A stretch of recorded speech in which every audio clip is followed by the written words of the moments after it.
नमस्कार.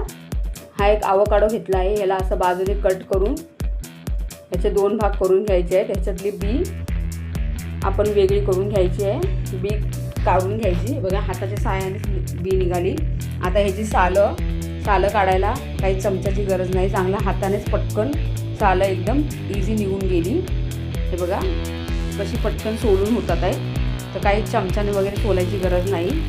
आणि अशी सालं दोन्ही ह्याची काढून घ्यायची आणि एका प्लेटीमध्ये ठेवायचं. प्लेटीमध्ये ठेवून झालं की नंतर मग ह्याच्यामध्ये आपण काट्याच्या साहाय्याने ह्याला आपण मॅश करून घेणार आहोत. तर काट्याच्या साहाय्याने ह्याला एकदम बारीक असं मॅश करून घ्यायचं आहे.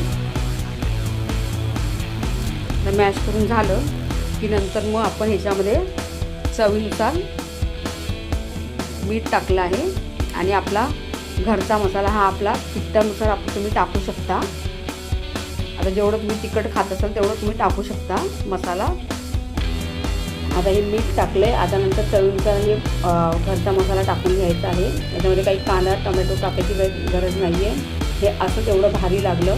नंतर ह्याच्यामध्ये थोडासा चाट मसाला टाकला आहे. चाट मसाला टाकून झाला की नंतर याच्यामध्ये थोडंसं ऑरेगानो टाकलं आहे.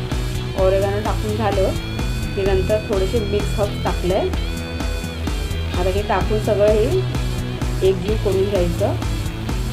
हे बघा आता हे चांगलं असं एकजीव करून झालं की नंतर थोडेसे ब्रेडचे स्लाईस घेतले आहेत. ते आपण तव्यावरती गरम करून घ्यायचे आहेत. हे बघा हे चांगलं मॅश करून घ्यायचं. सगळं एकजीव करून घ्यायचं. म्हणजे काही लिंबू वगैरे पण टाकायची काही गरज वाटली नाही. खूपच हे बघा असं चांगलं मॅश करून झालं की हे तव्यावरती ब्रेडची स्लाईस ठेवायचे आणि थोडेसे त्याला भाजून घ्यायचे ब्रेडला. आता हे आपलं जे मिश्रण आहे आवोकाडोचं ते आपण ब्रेडला लावून घ्यायचं. आता हे आवोकाडोचं मिश्रण सगळं ब्रेडला लावून घ्यायचं. हे बघा सगळीकडे व्यवस्थित पसरून घ्यायचं आहे. आता हे पसरून झालं की नंतर मग ह्याच्या चाकूने आपण 2 भाग करून घ्यायचे. जसं सँडविच जसं तुम्हाला आकार पाहिजे तसं तुम्ही करू शकता. आता मी असा आकार केला आहे त्रिकोणी आणि मस्त असं कट करून एका प्लेटमध्ये ठेवायचं आणि त्याच्यावरती मी ही कलोंजी टाकली आहे. कलोंजीने पण खूप छान टेस्ट आली आहे. तर तुम्ही टाका कलोंजी आवर्जून. आणि बघा ही रेसिपी कशी वाटली मला कमेंट करून सांगा. खूप छान लागली. बाजारात गेलेली हे आवोकाडो बघितलं तर म्हटलं घ्यावं आणि ही जी आवोकाडो टोस्ट आहे ते आपण करून बघावं. खूप छान लागलं. हे एकदम क्रीमी सँडविचसारखं लागलं. तर तुम्ही करून बघा. धन्यवाद.